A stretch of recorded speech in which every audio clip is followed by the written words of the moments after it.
Hi, and welcome to a very long video of me reading the 25th Amendment of the Constitution. Yeah, hence on long. There's only 4 sections to this amendment, but the 4th section of this amendment is very, very long. But luckily, when we're done with this one, no more long ones. Up to date. So this one was ratified on February 10th of 1967. So we're going forward in time by about 3 years. And this one deals with the presidential disability and succession. Oh boy, God help me. Alright, let us begin.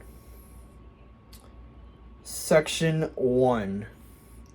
In case of the removal of the president from office or of his death or resignation, the vice president shall become president. Section 2. Whenever there is a vacancy in the office of vice president, the president shall nominate a vice president who shall take office upon confirmation by a majority vote of both houses of Congress. Section 3. Whenever the President transmits to the President pro tempore of the Senate and the Speaker of the House of Representatives his written declaration that he is unable to discharge the powers and duties of his office, and until he transmits to them a written declaration to the contrary, such powers and duties shall be discharged by the Vice President as acting President. Section 4. Whenever the Vice President and a majority of either the principal officers of the executive departments or of such other body as Congress may by law provide, transmit to the President pro tempore of the Senate and the Speaker of the House of Representatives their written declaration that the President is unable to discharge the powers and duties of his office, the Vice President shall immediately assume the powers and duties of the office as acting President.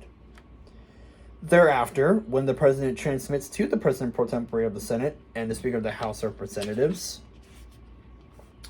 his written declaration that no inability exists, he shall resume the powers and duties of his office unless the Vice President and a majority of either the principal officers of the executive department or of such other body as Congress may by law provide, transmit within 4 days to the President pro tempore of the Senate and the Speaker of the House of Representatives the written declaration that the President is unable to discharge the powers and duties of his office.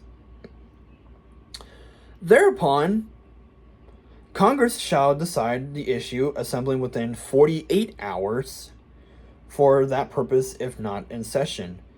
If the Congress, within 21 days after receipt of the latter written declaration, or if Congress is not in session within 21 days after Congress is required to assemble, determines by 2/3 vote of both houses that the President is unable to discharge the powers and duties of his office, the Vice President shall continue to discharge the same as acting President.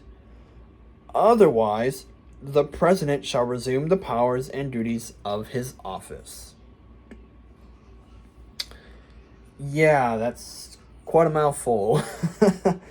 Especially within the last 10 years, it's already been attempted to be revoked twice. When Trump was finishing up his term and within the last year or so for Biden. Will it be invoked? I don't know. We're in kind of a gray area with that one because it's never fully happened before. Alright, so that's all I have for now. Thanks for watching, and we'll see you in the next part.